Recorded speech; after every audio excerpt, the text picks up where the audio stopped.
Evening all to the 84th session of the Weekly Huddle.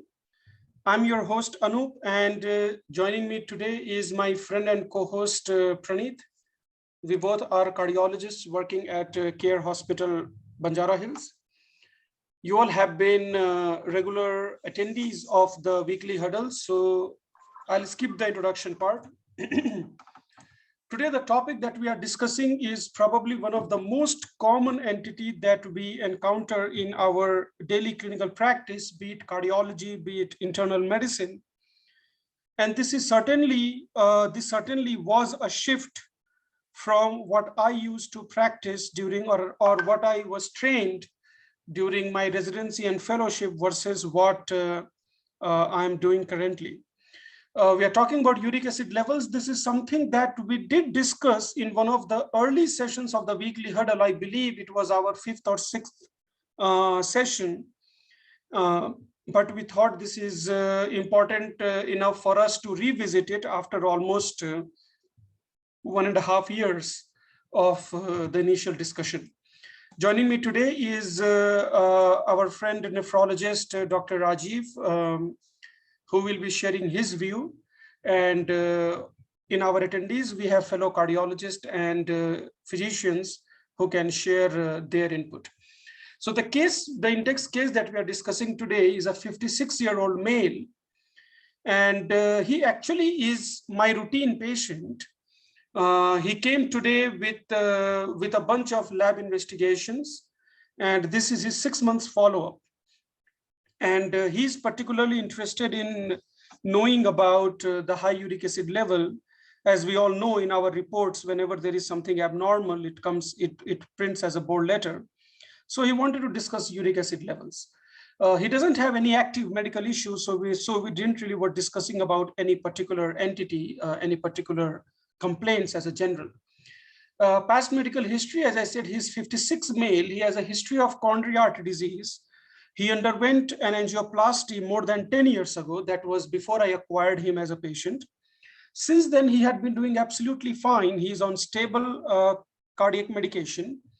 At that time, his angioplasty was done as a response to anterior wall myocardial infarction, which rendered him in low ejection fraction status. His current ejection fraction revolves around 40 to 45%.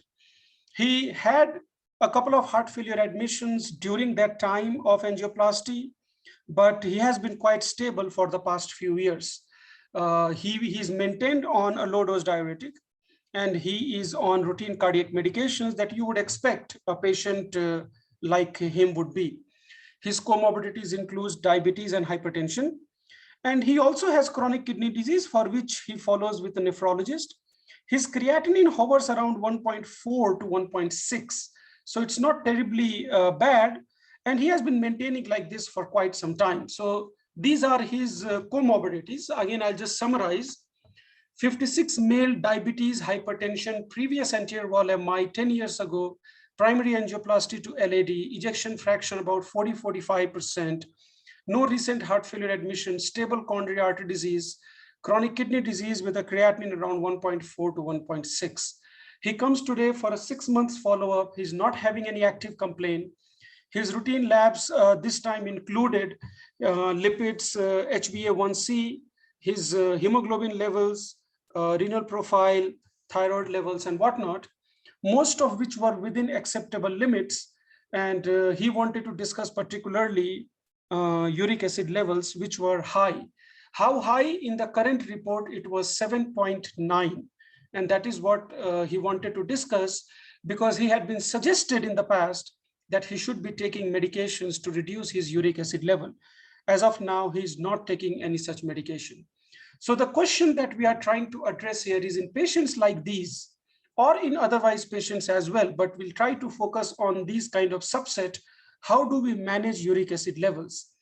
Does this patient need a uric acid lowering agent? And if you think he does, what should be the drug of choice? And if we do put him on medications, what is our target level? Is there a lab target? Is there a clinical target that we are trying to meet?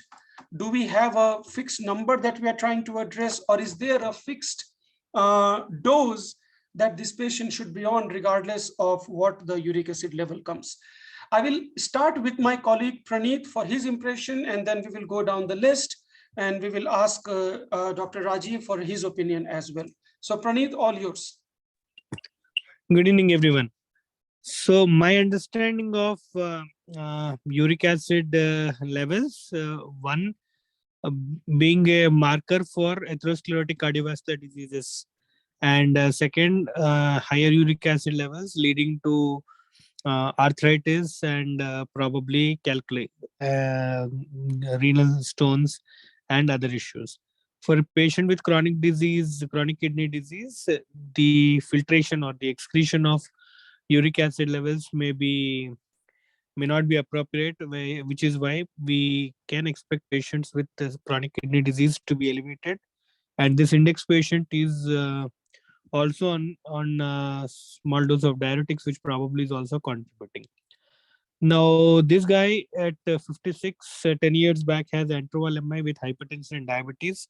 So he seems to be having two classical risk factors for coronary artery disease, probably not controlled well, or any other risk factor, where he has an MI at 46 years of age, which is at a younger age group, though I may not label him as a premature ASCVD, but it's relatively younger age group for him to have ASCVD. Whether the elevated uric acid levels have contributed to have ASCVD, I'm not completely sure, but at least that seems to be one of the risk markers for predicting his ASCVD. Then other issues of calculi, arthritis are equally there. Now, question, because I'm a cardiologist, being biased towards or essentially looking at the heart, now whether uric acid levels should be treated as a marker or as a risk factor, I believe it should be looked more like a risk marker than as a factor, where though elevated uric acid levels predict future ASCVD, reducing the uric acid levels may not equally reflect by reducing the risk of future ASCVD. So whether we should target uric acid levels and reduce them to prevent ASCVD, that I think is not clear, and that is where I'm not too keen on treating their elevated uric acid levels with an intention to prevent future ASCVD events. When there is other indications in the form of having some arthritis or calculi, etc., probably I think he should equally deserve a treatment, not as an intention to treat or prevent future secondary ASCVD events. Now, when we are thinking about treatment, I think allopurinol is the drug of choice, and right now the drug that is commonly being used is febuxostat, which more or less is similar to allopurinol. The advantage, probably allopurinol requires higher frequency of administration versus febuxostat being once daily. But I believe both work the same way, and allopurinol is has a better usage versus febuxostat being for ease of administration, which I'm more keen on learning from my fellow colleagues. And the other questions, I think I answered the questions. Is there anything that I left, Anoop? No, Praneeth, I think that your reluctance to start medications that pretty much would make you stop there. I was about to ask you about the targets that you said. Do you have a particular target that you want to reduce? But if you don't want to start to begin with, then the question of target becomes irrelevant. My question to you is, you mentioned about ASCVD. How about heart failure? Heart failure, again, my understanding is it is more of a marker than as a risk factor. So again, I would be again hesitant to start any therapy for elevated uric acid levels in isolation. Okay, all right, Praneeth, I will continue my discussion with my other colleagues, and then I will get impression from Dr. Rajiv once I have 2-3 opinions. Praveen, I hope you are able to hear me. You got the case, I believe. If you could walk us through your thought process in this particular case. Dr. Praveen Nagula.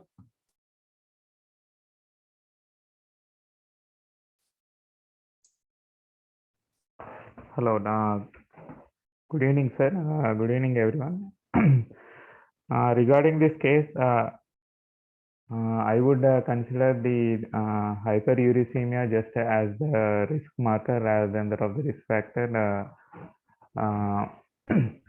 in this particular case, sir. But if the patient is what you call is being evaluated for an atherosclerotic cardiovascular disease, and it could be considered as one of the risk markers in further evaluating the the assessment for the atherosclerotic cardiovascular disease.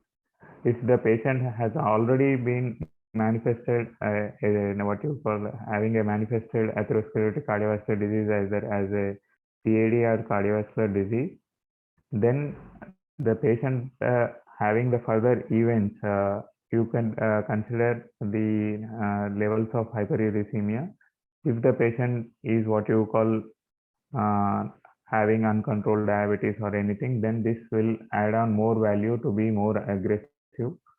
The target would be, as per the guidelines, it is 7 in males and 6 in females, but that is only in the symptomatic. Now in asymptomatic, when to be done, it is not there. So again, most of the times it is very what you call, I would be reluctant to start a drug. And if the patient is having a gouty arthritis and patient is also having a CAD, I would be comfortable in going with febuxostat, which is having less side effects than that of the allopurinol. Thank you, Praveen. Let me ask, let me see, Dr. Vamsi Krishna, are you able to hear me? If you are, could you please share your thoughts about how would you go by on this patient? Dr. Vamsi Krishna, are you able to hear me?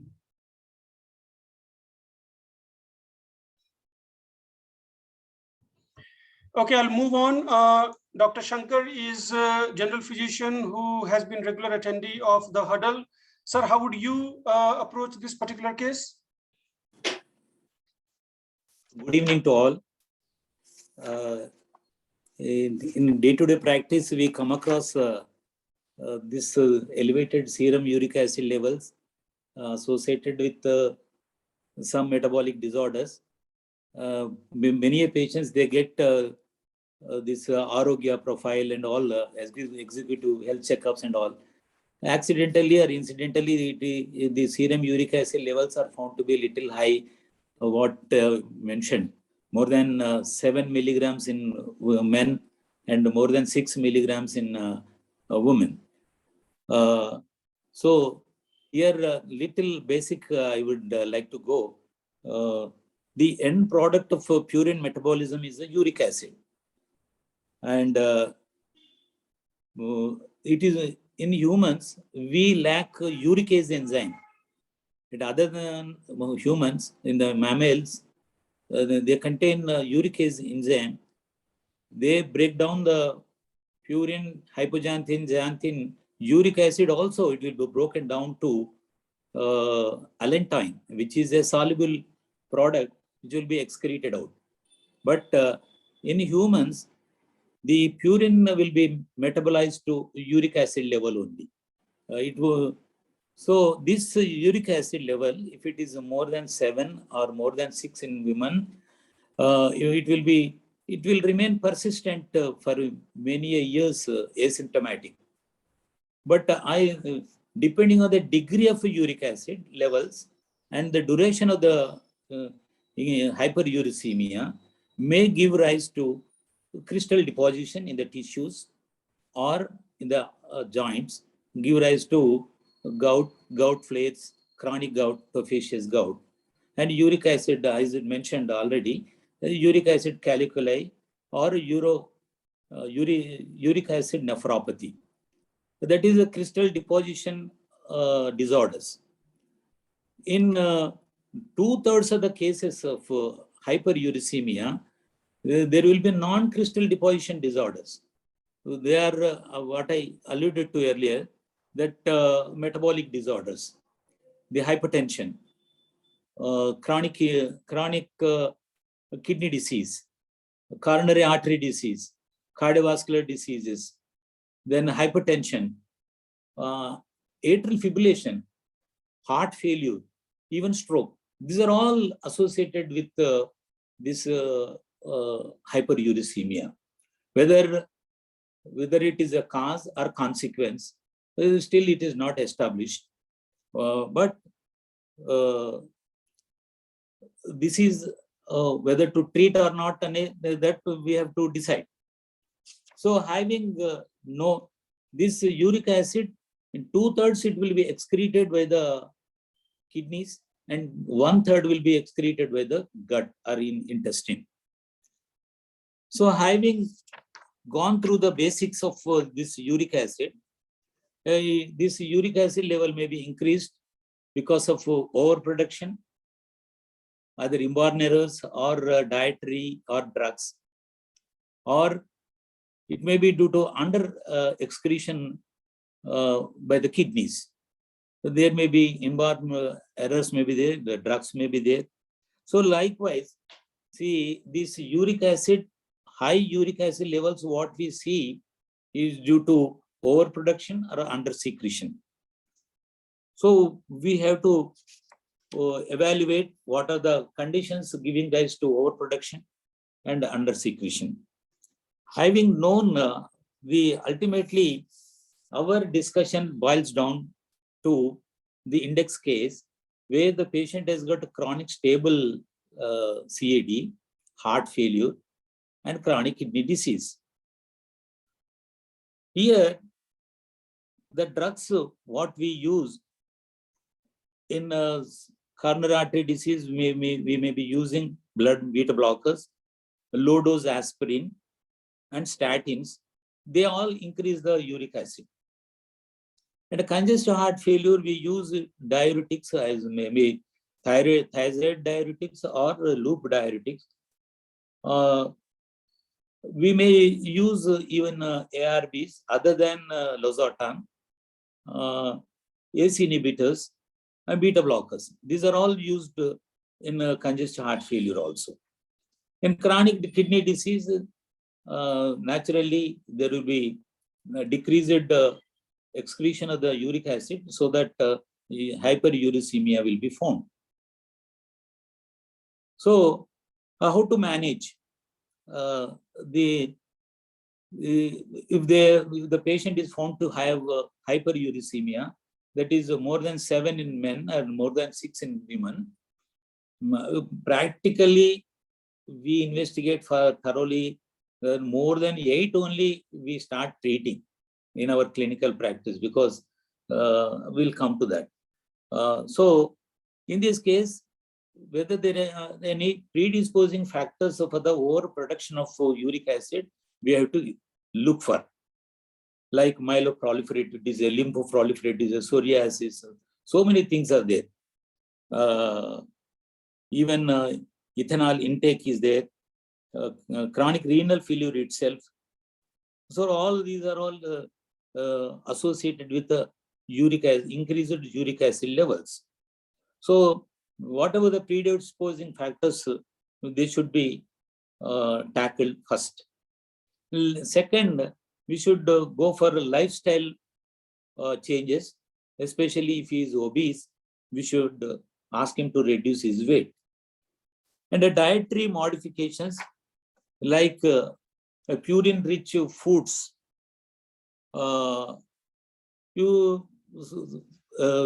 red meat or organ meat, seafoods with especially shelly fish, fructose-rich foods, they should be avoided, especially vegetables like spinach, cauliflower, legumes, lentils, and this red meat, organ meat, especially this fructose-rich drinks, soft drinks, or sometimes this beer. Beer is very notorious for the this increases uric acid levels and even gouty attacks also.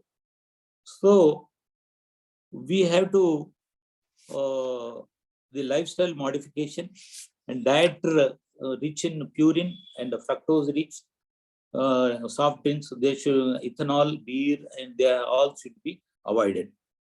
And the drugs, what I mentioned just now, the drugs associated with the increased serum uric acid levels, they should be, as far as possible, they should be avoided. If not, at least alternative drugs should be searched for. For example, if the patient has got hypertension, better we should switch him on to losartan. But the only thing is, losartan has got a short half-life. We have to give twice daily. Regarding if the patient has got a triglyceridemia, then we can give fenofibrate, which is a uricosuric agent. So that can be given. So likewise, for example, the patient is on ACE inhibitors, we can shift him on to losartan. So likewise, we have to we should search for the alternative drugs which will not increase the serum uric acid levels. Coming to the crux of the discussion today is regarding the ULT, that is urate lowering therapy with the drugs. See, at present, these conditions, what I alluded to, like hypertension, metabolic syndrome, diabetes, hypertension, heart failure, congestive, the coronary artery disease, chronic kidney disease, atrial fibrillation, all these things, they are, whether it is cause or consequence is still not established. But they are definitely associated with the increased serum uric acid levels. The uric acid is involved in the pathogenesis also. So, but definite causal role is not established so far. That's why whether to give this urate lowering therapy with the drugs or not, it is still controversial. This will be discussed with the learned nephrologist, what is his opinion.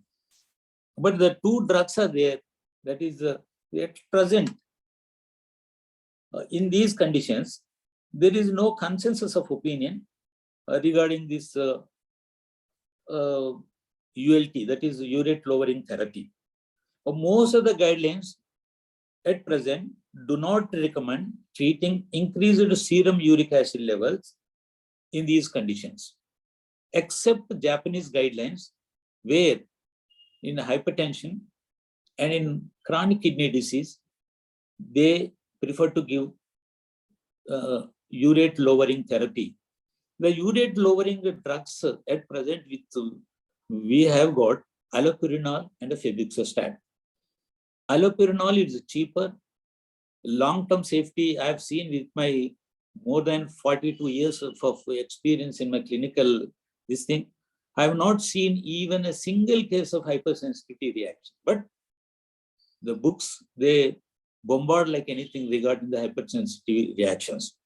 Especially the AHS, the allopurinol hypersensitivity syndrome, where the patient will have hepatitis, eosinophilia, leukocytosis, rash, pruritus, and it is a fatal condition.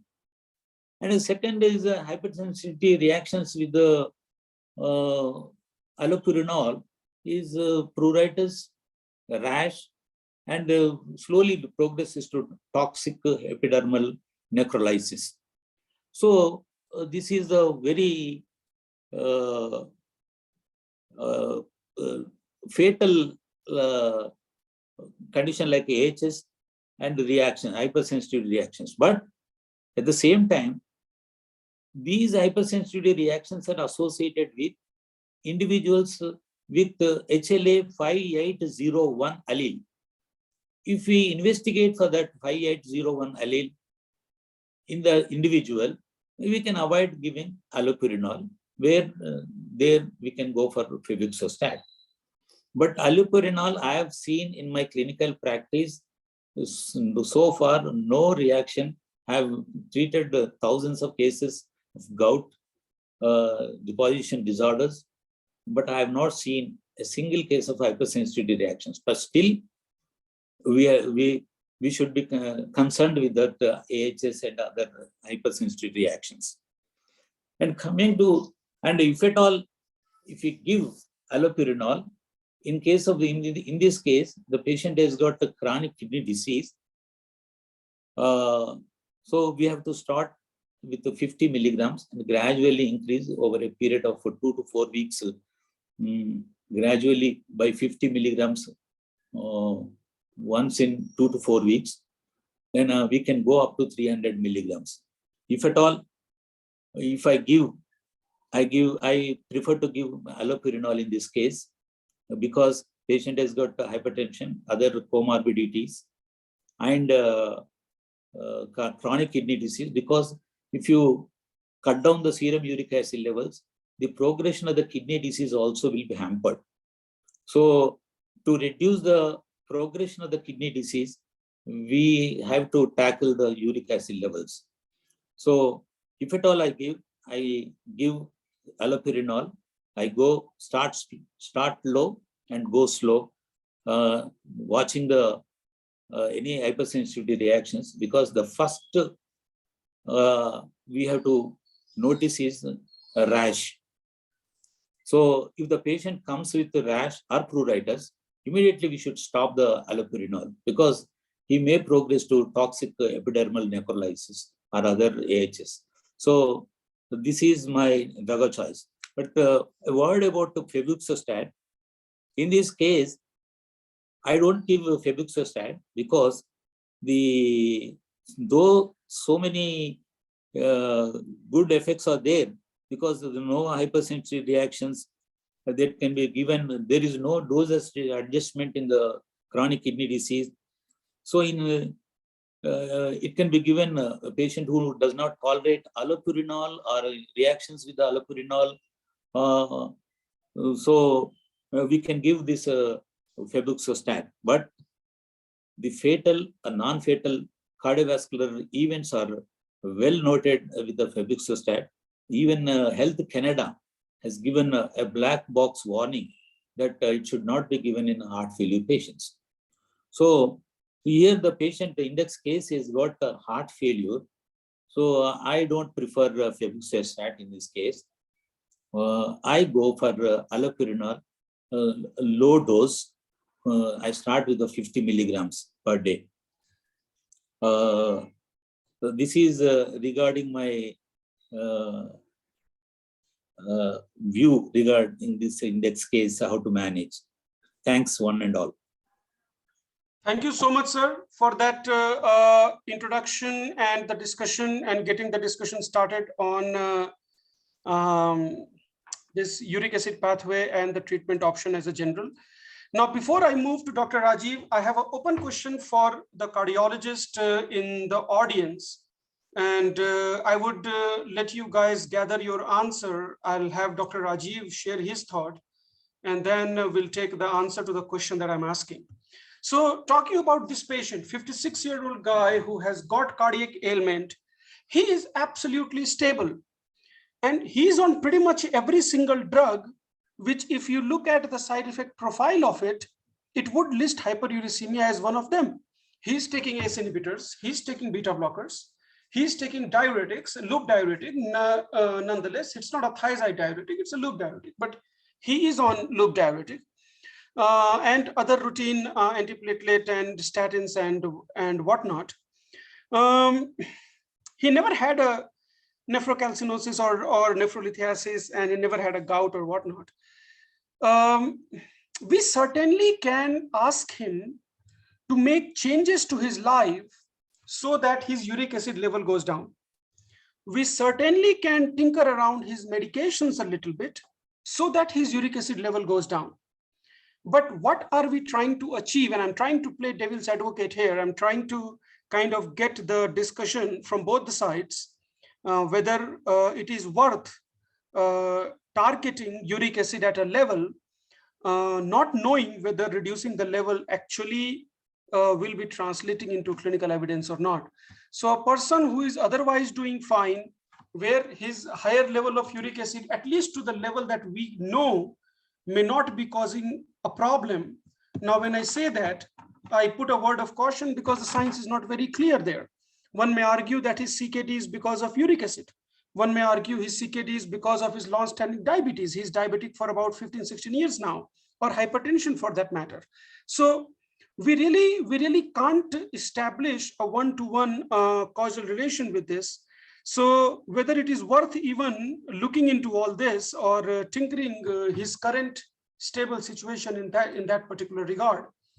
Then the whole thing comes with the kidney disease as well.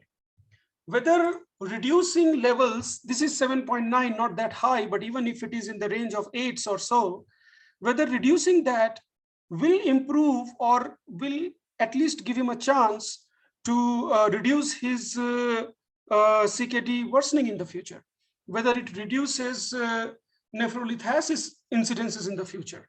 Are we treating the number or are we actually looking at the clinical spectrum itself? So my question to the cardiologist is, you have a patient who is relatively stable, he's doing fine, you have a number which is slightly high. Would you be willing to tinker on the current stability to get a uric acid lower, understanding that most likely you will be able to successfully make these changes without decompensating him, but one can never be sure about it. So that's a question for the cardiologist, and I'll ask Dr. Rajiv for his opinion from the nephrology standpoint, how he would look at this case, and then if anybody in the audience can answer the question that I'm trying to put up after Dr. Rajiv's discussion. Rajiv sir, all yours. Hi, good evening, Dr. Anoop, Dr. Praneeth, and to the audience. Actually, after Dr. Shankar's introduction, I think there is very little left for me to say, so I'll stick with a very narrow nephrological perspective.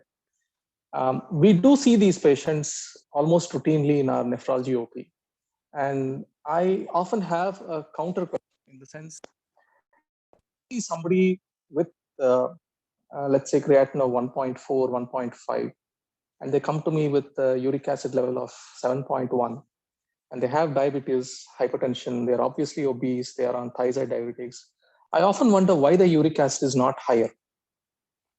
Because what we learn from studies in kidney disease is that actually once you've reached, let's say, a creatinine of 1.4, which is pretty much a GFR of around, let's say, 55, a uric acid level of around 9 is entirely appropriate. And if you go up to, let's say, creatinine more than 2, a uric acid of 12 or more is entirely appropriate, because there is a GFR dependent decrease in uric acid excretion, which is reflected in serum levels. And as long as this is asymptomatic, I don't think anybody has shown any evidence that treating this uric acid number is clinically significant. There are some very narrow subsets of cases where it might help, but the patient of whom you're talking, I don't think would fall in that category. In nephrology, there has been this kind of sea change in the last 150 years.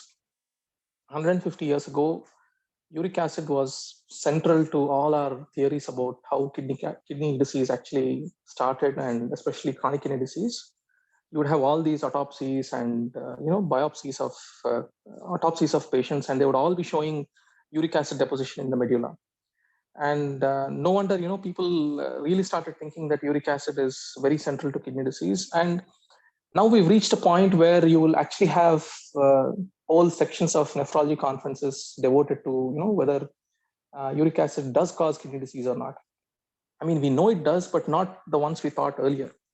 So right now, kidney disease in nephrology with relation to uric acid is restricted to three narrow domains. One is this so-called acute uric acid nephropathy, which you see in tumor lysis syndrome, using acyclovir, all these conditions.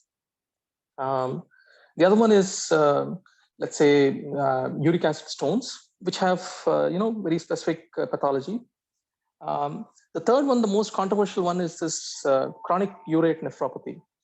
But what we now realize is that most of the earlier autopsy findings that we were looking at, and most of our understanding of this, probably a significant percentage of this was actually lead nephrotoxicity.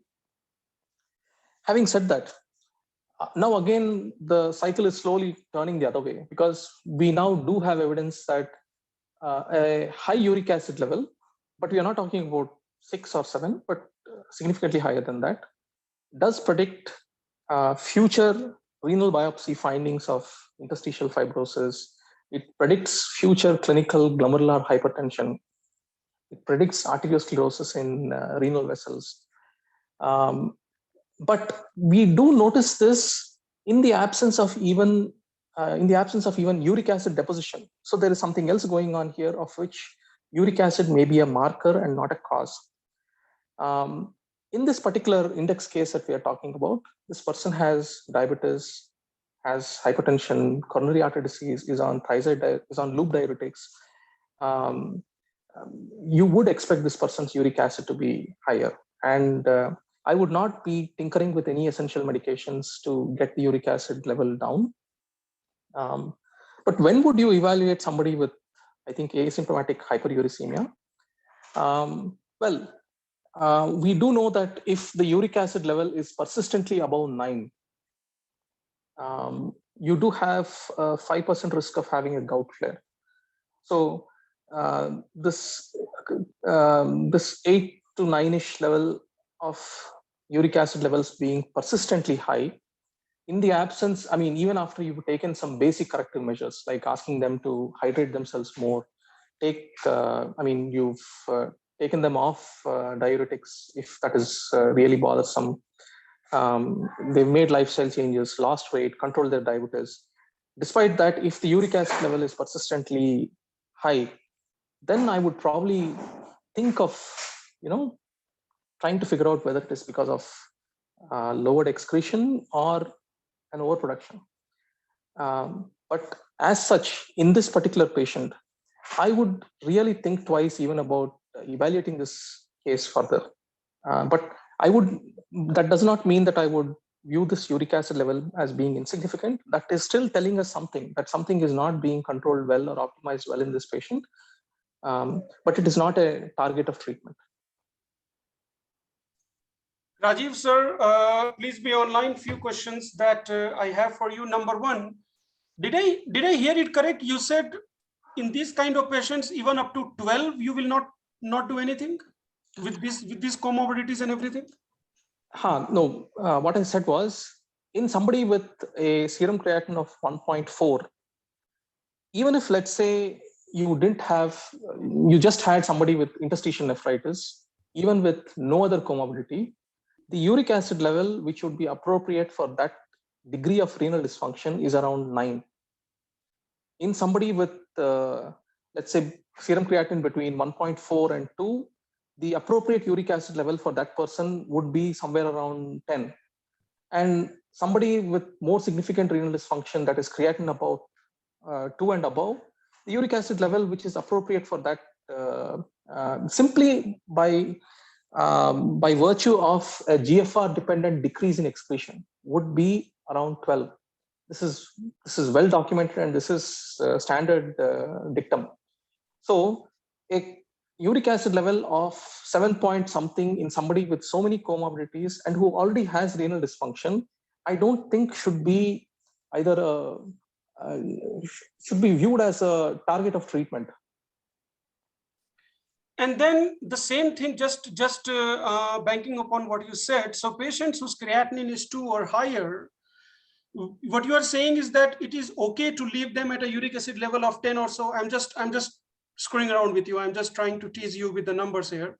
But creatinine more than 2, even if they are hovering around with the uric acid of 10, 10 and a half, never had a gout, never had arthritis, never had kidney stones, you would leave it at that? For the most part, yes. Okay. Because even let's say, in fact, what the evidence now says is, let's say you have somebody with asymptomatic hyperuricemia, they actually have on imaging asymptomatic deposition of monosodium urate in their joints, in their tissues, okay, without actually precipitating a gout flare. There is no evidence that treating that is of any benefit. Okay, so we've gone into this huge idea of being scared of uric acid, but as a target of treatment, I'm not aware of any randomized controlled trials that have shown any benefit when you treat these numbers like 7 or 8. And then one more question. Sorry, go ahead. If somebody does come to me with, let's say, uric acid level of 10, and their creatinine is, let's say, 1.5, okay? Let's say 10 years ago, I would have a real doubt about whether the uric acid was causative. Now we are more relaxed that probably the uric acid is not causative, but the uric acid is a consequence. So in that particular patient, in fact, we do see this in clinical practice. If you do optimize their CKD management, if you do put them on bicarbonate, if you do take them off unnecessary diuretics, if you put them on losartan and all these things, and you do treat their diabetes and everything, their uric acid does come down a little bit, but that probably also reflects a slightly improved GFR and better management of CKD. But we have done so many biopsies in the last 10-15 years.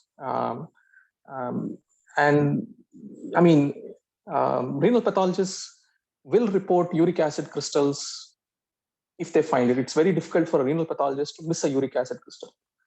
And you do find that even in established CKDs, the incidence of uric acid crystals being found is actually very, very low.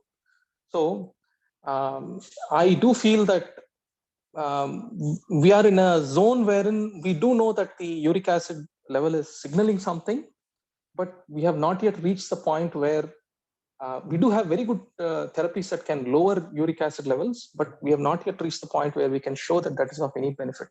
So I would not fiddle with asymptomatic hyperuricemia unless there is a very good reason to do so. And when you say asymptomatic, you mean joint issues and kidney stones. Yes. Am I correct? Those are the two things you're talking about? Yes, yes. Okay. So one question out of the context of today's patient, all of our patients who are admitted into the hospital and who have got kidney disease, either acute or chronic, I cannot remember if there was any exception where a nephrology review did not request a uric acid level.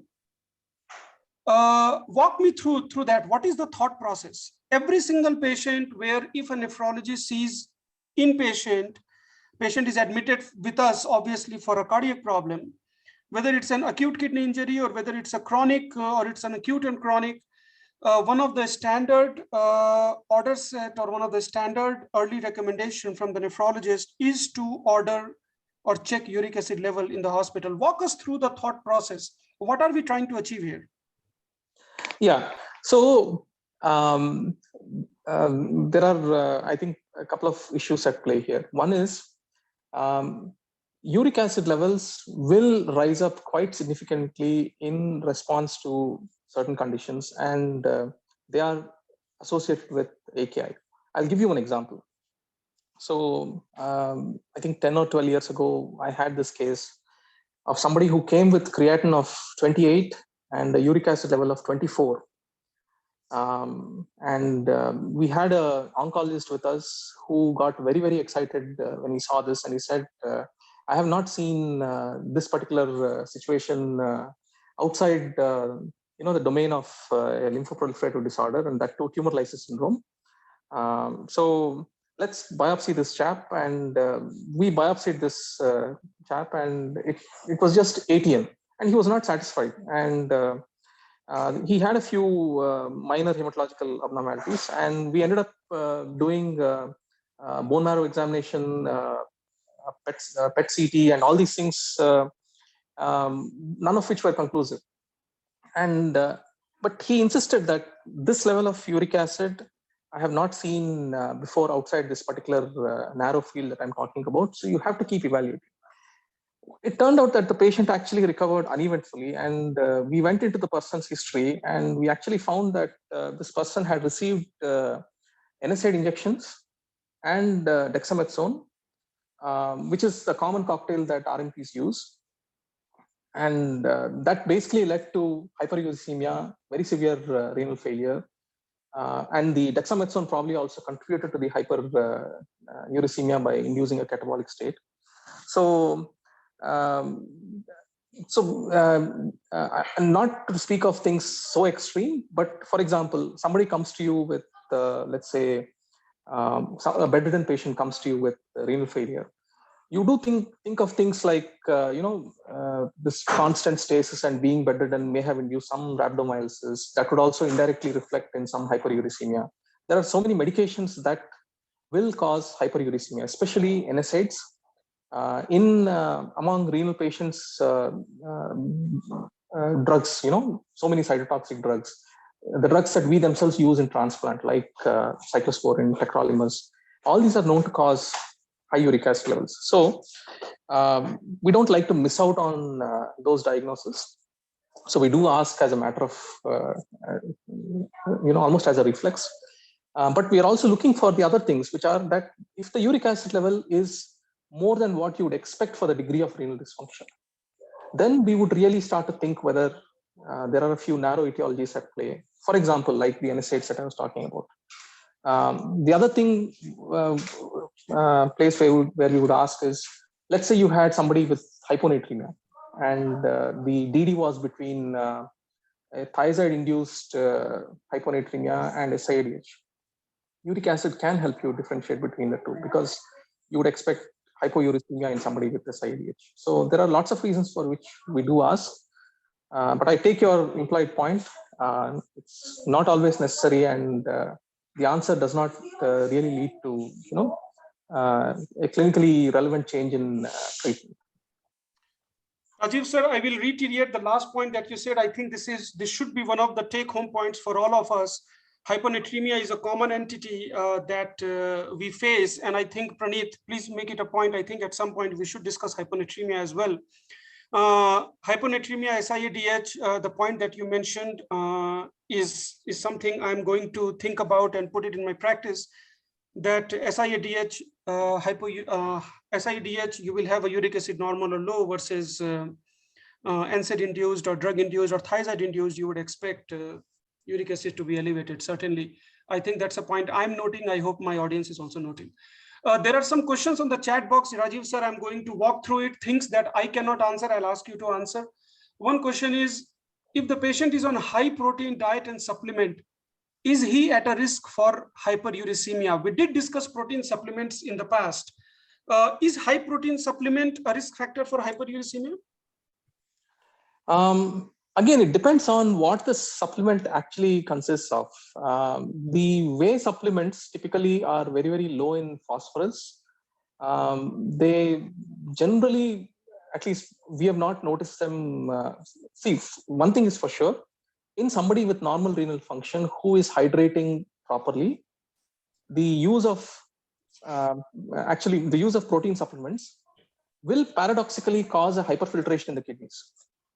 Okay, not paradoxically, actually it is a classical mechanism. So it will cause hyperfiltration, and these patients, in fact, often you will find that if their creatinine was 0.9 earlier, it can come down to 0.6. This is something you will also see in the initial stages of diabetic nephropathy, the stage of hyperfiltration. Okay? When somebody is hyperfiltrating, their uric acid levels do tend to come down. So you don't always, although you do notice, I mean, there is this association of high protein diets with high uric acid levels. It's not always the case.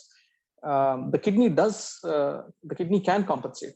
However, in the presence of either diminishment of GFR due to other factors, like, for example, the person is also taking an NSAID. Okay, in that situation, yes, the use of high protein supplement would, I think, lead to a higher uric acid level. But in the average healthy person who is otherwise hydrating well, the use of a high protein supplement should not lead to a rise in uric acid level. That's one thing.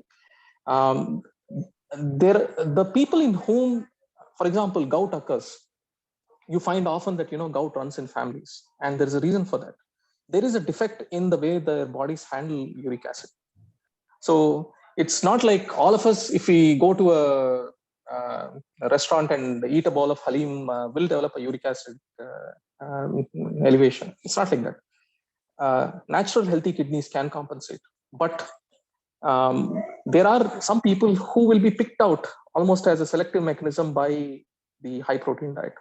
So because we don't yet have a good handle on who in India has these genetic defects and who in India has these subtle defects in uric acid metabolism, yes, you will find that percentage of patients who are taking high protein diets will have high uric acid levels, but it's not always the case. It's quite often the other way around also, that they will hyperfiltrate and the uric acid levels will be low or on the lower side of normal. I'll give you another counterpoint that we've noticed this. We do see a lot of patients who have high uric acid levels, and we inquire into their diet, expecting to find this high protein diet, and they're actually strict vegetarians. Okay. And the reason for this is that many of them have B12 deficiencies, and B12 deficiencies do cause a greater turnover of cells in the bone marrow, and they do end up with higher uric acid levels. This is again a little known but well documented fact, that it's not just a high protein diet, but also a very strict vegetarian diet that can lead to high uric acid levels by this mechanism. And sir, piling on the same question, one of the questions that is asked in chat box is, how much do these dietary changes actually reduce the uric acid level? Let's say you have a patient whose level is high, you decide to reduce the uric acid level and you want to give dietary changes a try first. Assuming that that guy is just like any other random person who drinks once a while, who eats mutton once a while, if he or she has to quit all of that, in realistic sense, what kind of number reduction we are looking at? Yeah, so the uric acid level is not purely a burden of how many grams of meat you're taking. It's not like that. It's a complex phenomenon in terms of what your state of insulin resistance is, what your body weight is, what your state of hydration is, the medications that you're taking, and so on. So if you take somebody who is on an entirely meat-rich diet and you put them on a purely vegan diet, okay, chances are that if everything else is normal, their uric acid levels may drop by 1 to 4 points. But I've not done a randomized control trial on this. It's just from observation. But the point I'm trying to make is that the uric acid level does not purely reflect the number of grams of protein you're taking or number of grams of animal protein you're taking, but it reflects so many things. Like if you could probably get the same effect by just hydrating a little bit more, eating a little bit less salt, and probably eating a few fruit along with your meat-rich diet. So you could probably get that same effect that you're looking for. So yes, going from a meat-rich diet to a predominantly vegetarian diet does help, but the effect is much more complex than just one factor. Thank you so much, sir. I will invite if anybody has got any suggestions, particularly cardiologist. The question that I asked earlier, you have a patient who is pretty much stable, but uric acid level is high. Is that something that is worth you changing the current medication or the lifestyle for the purpose of getting uric acid down? Anybody has got any thoughts about it? Okay, if not, may I ask Somaraju sir for his opinion about today's discussion, particularly the index case that we are talking about, and his words of wisdom. Somaraju sir. Thank you, Anoop. It was a lot of learning experience. I won't go into any of those details. Most of the issues were already covered. I just want to know two things. One is, with an ejection fraction of 45%. Why is this patient on a diuretic? Number one. And number two, what is this patient on any ACE inhibitor, ARB? And what is the drug? Sir, he's maintained on a low dose diuretic. In the past, people have tried early on when at the time of MI, whenever they tried to reduce his diuretic, he had 2 admissions of heart failure, I believe, in the first couple of years. And after that, he had been maintained on a low dose diuretic. If I have to tell you the name and number, he takes torsemide 5 milligrams daily, and he takes spironolactone 25 milligrams daily. And that dose, he had been maintained and stable for such a long time that I decided not to tinker around it.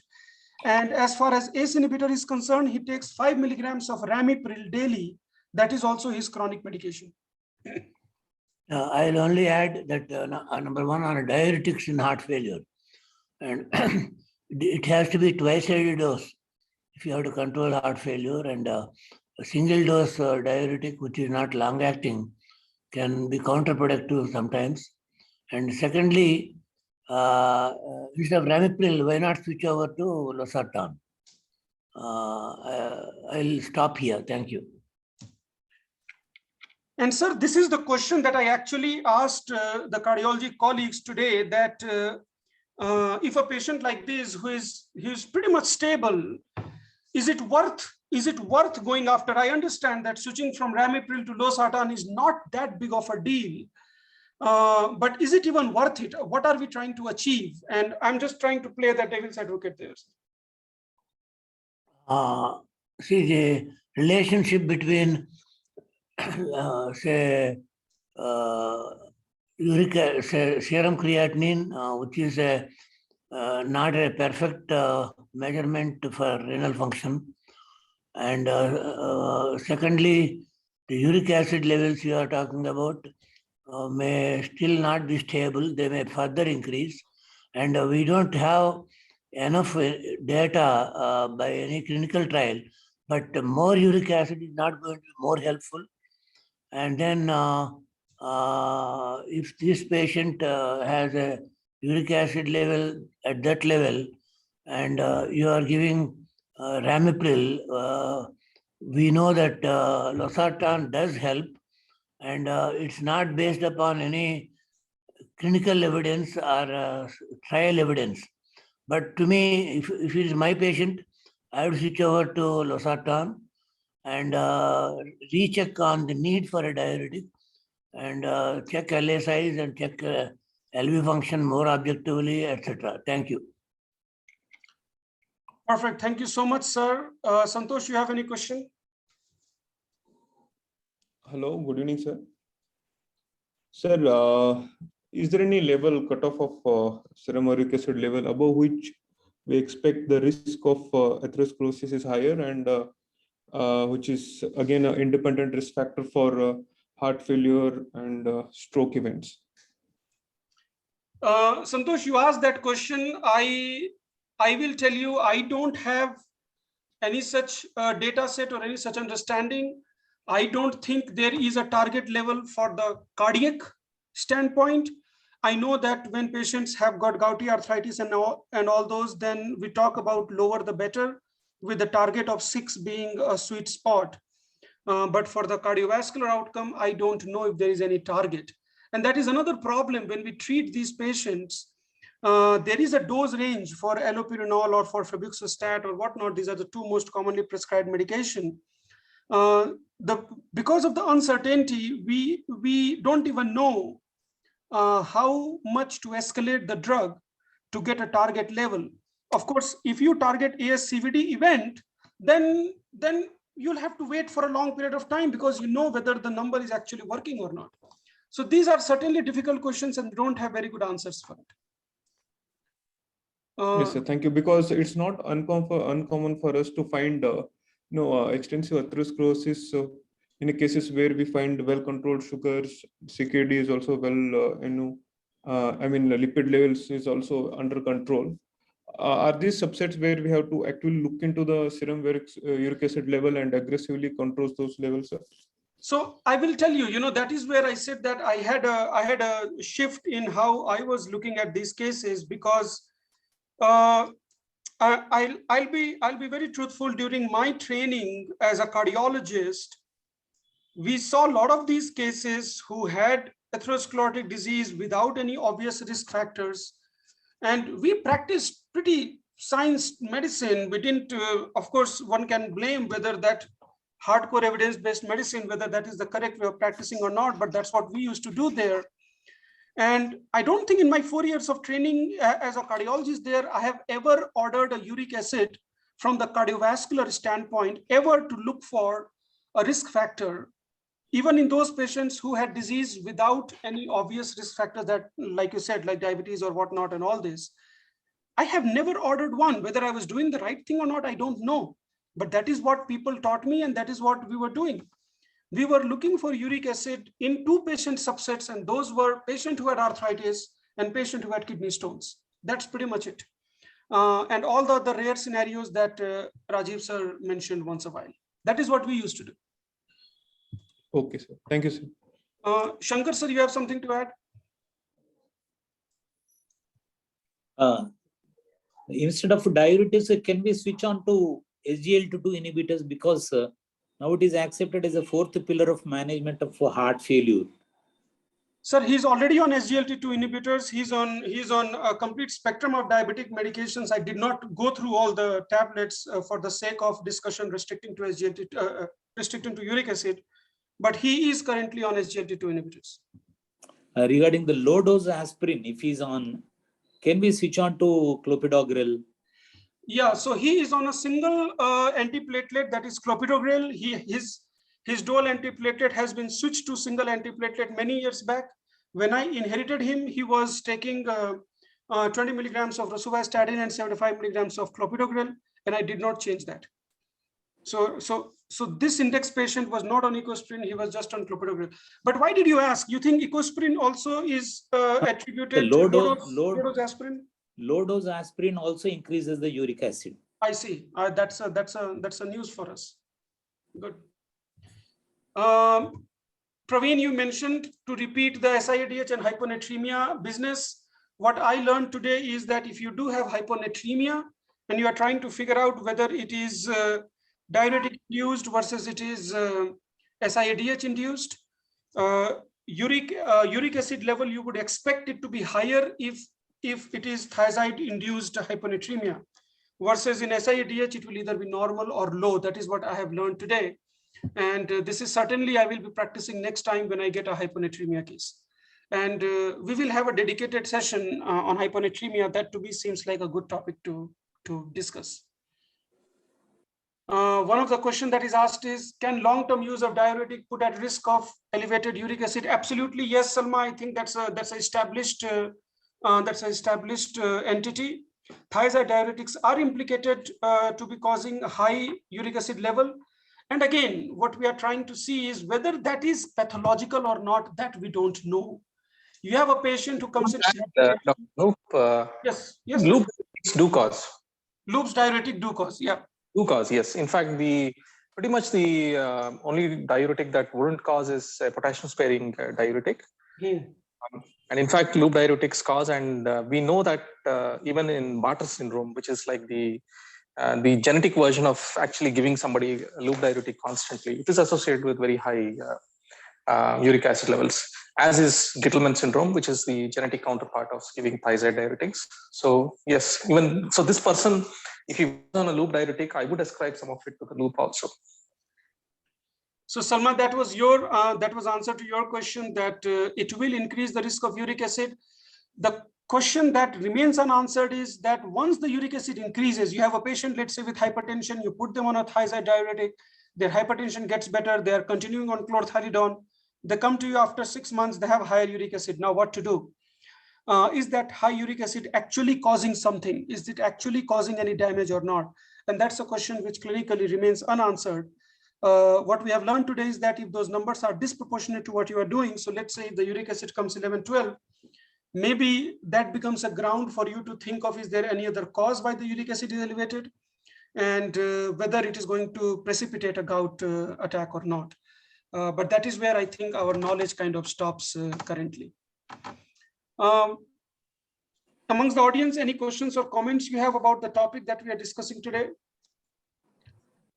If not, then we will try to close the session. Praneeth, it is 8 or 9. Your closing comments on today's discussion? Yeah, as you said, very common topic that we had. I just got reminded of a recent encounter where one of the doctors who was having so-called COVID-related arthritis, and he was on treatment for hypertension. Because it was a mild hypertension, I started him on chlorthalidone. He was also receiving febuxostat for his elevated uric acid levels as treated by his physician.